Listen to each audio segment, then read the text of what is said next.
Yeshi Kassa, the great-granddaughter of Emperor Haile Selassie, recounts her meeting with reggae star Bob Marley in the documentary Grandpa Was an Emperor.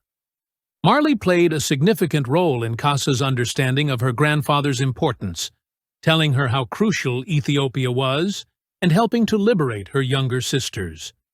In the documentary, the great-granddaughter of Emperor Haile Selassie, Yeshi Kassa reflects on her conversation with Bob Marley, who asked her, "Do you know what your grandpa means to the world? Do you know what your grandpa means to the West?" This poignant question highlights the profound values and impacts that her great-grandfather, Haile Selassie, had on both global and regional scales. Kassa's journey in understanding her family's legacy is intertwined with Marley's recognition of Selassie's significance, emphasizing the enduring influence of the former emperor on issues of identity and unity. The documentary follows Kassa's journey to uncover the fate of her family during the 1974 coup that overthrew Haile Selassie. While Kassa and her older sister were at a boarding school in London, their great-grandfather was deposed, leading to a series of dangerous events for their parents and siblings. Grandpa Was an Emperor marks the first time the royal family openly discusses the revolution that ended their 3,000-year-old dynasty. The film explores how they managed to survive this riotous period in Ethiopian history, with family members, including Kassa's late mother, Princess Sibylle Desta, speaking on record for the first time about the coup. The documentary has been a cathartic experience for Yeshi Kassa, helping her come to terms with her identity and her great-grandfather's complex legacy.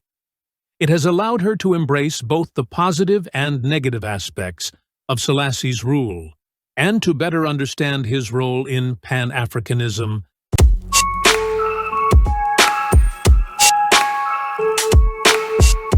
Emperor Haile Selassie first delivered his historic speech to the United Nations General Assembly on October 4, 1963, in New York City.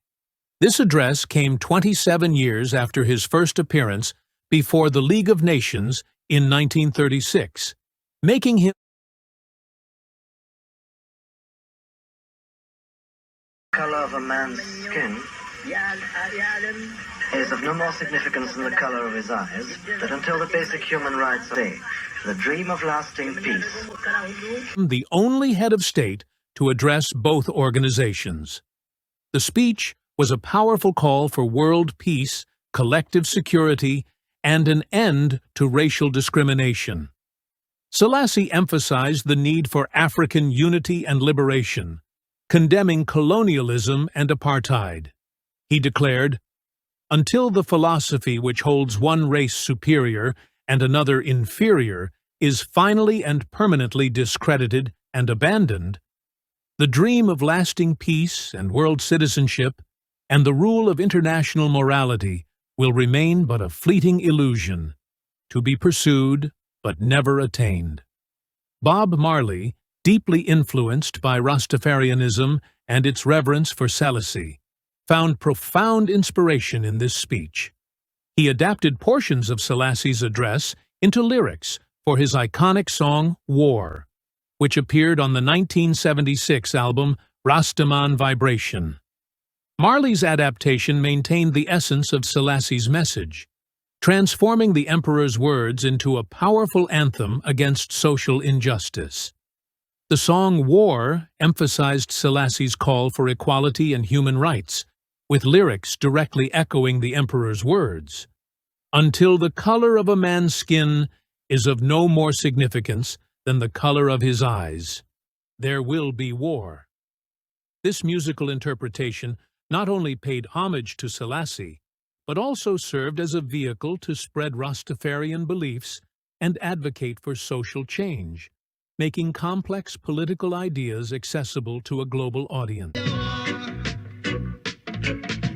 until the ignoble, unhappy regime that holds our brothers in Angola, South Africa. Marley's War became a timeless piece, extending its impact far beyond its initial release. It influenced future generations of musicians and activists, solidifying Marley's role as both a musical icon and a voice for the oppressed. The song stands as a testament to the power of music in conveying messages of peace, equality, and social justice, echoing Selassie's call for a world free from racial discrimination and injustice. Bob Marley's journey to Ethiopia and his eventual conversion to Orthodox Christianity is a significant part of his spiritual evolution. In 1978, Bob and Rita Marley fulfilled a lifelong dream by visiting Ethiopia, a trip that had a profound impact on both the musician and the country.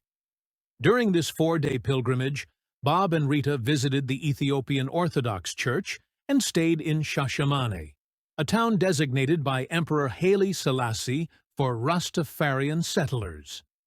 This visit deeply influenced Marley's worldview and sparked an Afrocentric perspective that would later manifest in his music, particularly in the album Survival. The Marleys' connection to Ethiopian Orthodoxy began even before this trip. Rita and their children were baptized into the Ethiopian Orthodox faith in 1973, 7 years before Bob. Bob had been secretly supporting the Orthodox Church in Jamaica for years, financing the construction of a church on Maxfield Avenue. Bob Marley's own baptism into the Ethiopian Orthodox Church took place on November 4, 1980, in New York City, where he was undergoing cancer treatment. Archbishop Abuna Yesehak performed the baptism, giving Marley the name Haile Selassie, meaning Light of the Trinity. This event marked Marley's official embrace of Orthodox Christianity and a departure from some Rastafarian beliefs. Archbishop Abuna Yesehak performed the baptism, giving Marley the name Haile Selassie, meaning Light of the Trinity. This event marked Marley's official embrace of Orthodox Christianity and a departure from some Rastafarian beliefs. The conversion was deeply emotional for Marley, with reports stating that he cried for about 30 minutes after his baptism. This act was seen as a genuine repentance and embrace of the Church's teachings. Bob and Rita Marley's connection to Ethiopia extended beyond their personal spiritual journey. Their sons have often returned to Ethiopia to perform concerts in Addis Ababa, continuing the family's relationship with the country. This spiritual journey from Rastafarianism to Ethiopian Orthodoxy reflects the complex and evolving nature of Bob Marley's faith, as well as the enduring impact of Ethiopia on his life and legacy. Ethiopian, there is an Ethiopian Orthodox. All Ethiopian Orthodox. I hope you enjoyed this video. Please like and subscribe to the channel for more interesting stories.